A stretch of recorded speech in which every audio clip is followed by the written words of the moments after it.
Hello everyone, आज मैं आपको बीपीएससी 67वीं के लिए प्रारंभिक परीक्षा के लिए कुछ क्वेश्चन बताने जा रही हूँ। वो भी हिस्ट्री का, यानी कि भारतीय इतिहास के बारे में, प्राचीन भारत के बारे में, जो बहुत ही ज़्यादा इम्पोर्टेंट है।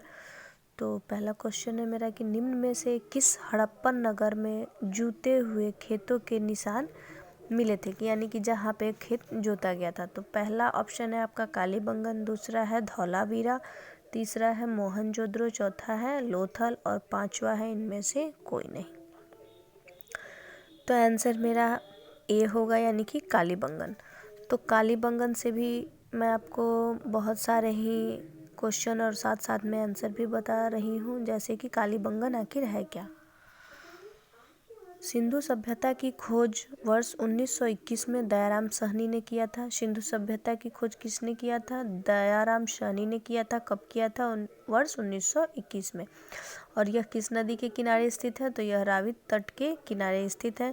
सिंधु घाटी सभ्यता के दौरान जूते हुए खेत के परिमाण कहाँ मिले? तो कालीबंगन में मिले। कालीबंगन कहाँ पे स्थित है? तो राजस्थान में स्थित है। और सिंधु घाटी सभ्यता के दौरान नर्तकी की कांस्य मूर्ति भी कहाँ पे मिली? तो मोहनजोदड़ो में ही मिली हुई है। तो ऐसे मेरा बहुत ही सारा आंसर एक बार में तैयार हुआ, जैसे कि सिंधु सभ्यता की खोज वर्ष 1921 में किसने की थी? तो दयाराम साहनी ने की थी। और किस नदी के किनारे स्थित है कालीबंगन? तो रावी नदी के किनारे स्थित है। और कालीबंगन कहाँ पे है? राजस्थान में है। और नर्तकी की कांस्य की मूर्ति कहाँ मिली? तो मोहनजोदड़ो में मिली। नेक्स्ट क्वेश्चन है आपका कि तीन रत्न जैसे सटीक ज्ञान, सच्ची आस्था और सटीक क्रिया निम्न में से किससे संबंधित है? पहला है बौद्ध धर्म, दूसरा है हिंदू धर्म, तीसरा है जैन धर्म, चौथा है ईसाई धर्म, पांचवा है इनमें से कोई नहीं। तो इसमें होगा क्या? यानी कि मेरा तीसरा होगा जैन धर्म। तो जैन धर्म क्या है? तो सटीक ज्ञान, सच्ची आस्था, सटीक क्रिया का संबंध जैन धर्म से है। सटीक ज्ञान, सच्ची आस्था और सटीक क्रिया का तीनों ही का संबंध किससे है? तो जैन धर्म से है। तीनों के मिश्रित रूप को त्रिरत्न या त्रिनतय के नाम से भी जाना जाता है। ये तीन रत्न आध्यात्मिक मुक्ति के लिए बहुत ही आवश्यक है। जैन धर्म की स्थापना किसने की थी? ऋषभदेव ने की थी। इसके वास्तविक संस्थापक कौन थे? तो तीर्थंकर महावीर स्वामी थे और वो 24वें संस्थापक थे जैन धर्म के। जैन धर्म आंसर था इसका, जिसमें से तीनों से संबंधित है। सटीक ज्ञान, सच्ची आस्था और सटीक क्रिया का संबंध जैन धर्म से है। और इनको त्रिरत्न भी कहा जाता है। यह आध्यात्मिक मुक्ति के लिए भी सबसे आवश्यक माना जाता है। और इसकी स्थापना ऋषभदेव ने की थी, और इसके वास्तविक संस्थापक जो थे वो महावीर स्वामी को माना जाता है, जो 24वें जैन धर्म के संस्थापक थे। नेक्स्ट क्वेश्चन है मेरा, इनमें से किस शासक ने चतुर्थ बौद्ध संगीति कश्मीर में आयोजित की? इनमें से किस शासक ने चतुर्थ बौद्ध संगीति कश्मीर में आयोजित की?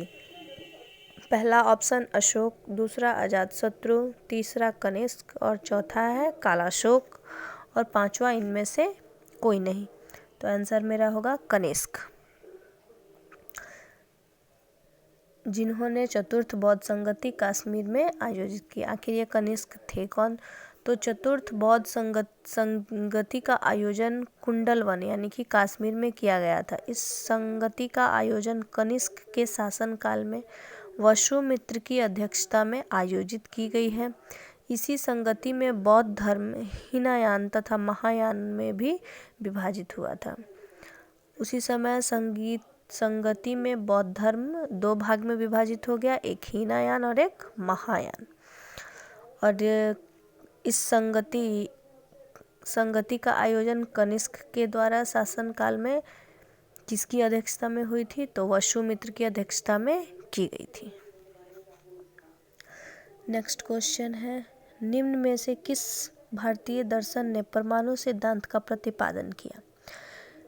आपको ऑप्शन बताना है कि किसने भारतीय दर्शन के परमाणु सिद्धांत का प्रतिपादन किया था। पहला ऑप्शन योग, दूसरा न्याय, पहला ऑप्शन आपका योग, ठीक है, दूसरा न्याय, तीसरा सांख्य और चौथा वैशेषिक। पांचवा इनमें से कोई नहीं। तो इसका भी आंसर होगा वैशेषिक। वैशेषिक आंसर है आपका। परमाणु दर्शन का सिद्धांत वैशेषिक दर्शन कनात द्वारा प्रतिपादित किया गया था। परमाणु दर्शन का सिद्धांत वैशेषिक दर्शन कनात द्वारा प्रतिपादित किया गया था। न्याय दर्शन का संबंध गौतम से है। न्याय दर्शन का संबंध किससे? गौतम से है। और सांख्य दर्शन का सिद्धांत किससे संबंध रखता है? तो कपिल मुनि से है। परमाणु सिद्धांत का सिद्धांत वैशेषिक दर्शन से है और न्याय दर्शन का सिद्धांत गौतम से है और सांख्य दर्शन का सिद्धांत कपिल मुनि से है। अब मध्यकालीन भारत के बारे में भी कुछ क्वेश्चंस हैं, जैसे किस दिल्ली सल्तनत ने रक्त और लौह की नीति अपनाई? किस दिल्ली सुल्तान ने रक्त एवं लौह की नीति अपनाई? पहला है इल्तुतमिश, दूसरा बलबन, तीसरा अलाउद्दीन खिलजी, चौथा मोहम्मद बिन तुगलक, पांचवा इनमें से कोई नहीं। अब ऑप्शन होगा क्या कि किस सुल्तान, कौन सा वो सुल्तान था जो रक्त और लौह की नीति अपनाया था? तो बलबन ने अपनाया था। बलबन ने कैसे अपनाया था? तो रक्त और लौह नीति का प्रतिपादन दिल्ली के सुल्तान बलबन द्वारा किया गया था। रवत एवं लौह का तात्पर्य अपने शत्रुओं के प्रति कठोर नीति से है। रक्त और लौह का तात्पर्य किससे होता है? शत्रुओं के प्रति कठोर नीति से होता है। राज दरबार में सिजदा एवं पैबोश प्रथा की शुरुआत बलबन ने किया था। किस प्रथा की शुरुआत बलबन ने की थी राज दरबार में? तो सिजदा एवं पैबोश। इसे उलुंग खां के नाम से भी जाना जाता है। जिस प्रथा का शुरुआत बलबन ने किया था, जिसे सिजदा और पैबोश प्रथा के नाम से जाना जाता था, उसे किसने रखा था? तो उलगू खां के नाम से। उस प्रथा को किस नाम से जाना जाता था? उलगू खां के नाम से भी जाना जाता था। नेक्स्ट है आपका कि कौन सा मध्यकालीन भारतीय साम्राज्य व्यापक स्तर पर स्थानीय आश्वासन के लिए प्रसिद्ध था? कौन सा मध्यकालीन भारतीय साम्राज्य व्यापक स्तर पर स्थानीय स्वशासन के लिए प्रसिद्ध था? पहला ऑप्शन है चालुक्य, दूसरा चोल, तीसरा सोलंकी, चौथा परमार और नेक्स्ट है इनमें से कोई नहीं। ऑप्शन होगा आपका चोल। चोल क्यों होगा? तो चोल जो है वो चोल वंश के संस्थापक विजयालय था। चोल वंश का संस्थापक कौन था? विजयालय था। इस वंश की राजधानी तंजौर थी। इस वंश की राजधानी कहाँ थी? तंजौर थी। और राजेंद्र प्रथम के शासन काल में यह वंश अपने चरमोत्कर्ष पर था, यानी कि बहुत ही ज़्यादा उत्तम स्थान पे था। इसने गंगोई कोड की उपाधि धारण की थी। कौन सी उपाधि धारण की थी? गंगोई कोड। चोल साम्राज्य के समय बड़ी संख्या में शिलालेख तथा तांबे के प्लेट का निर्माण किया जाता था। चोल साम्राज्य में सबसे बड़ी संख्या में किसका निर्माण किया जाता था? तो शिलालेख एवं तांबे का किया जाता था।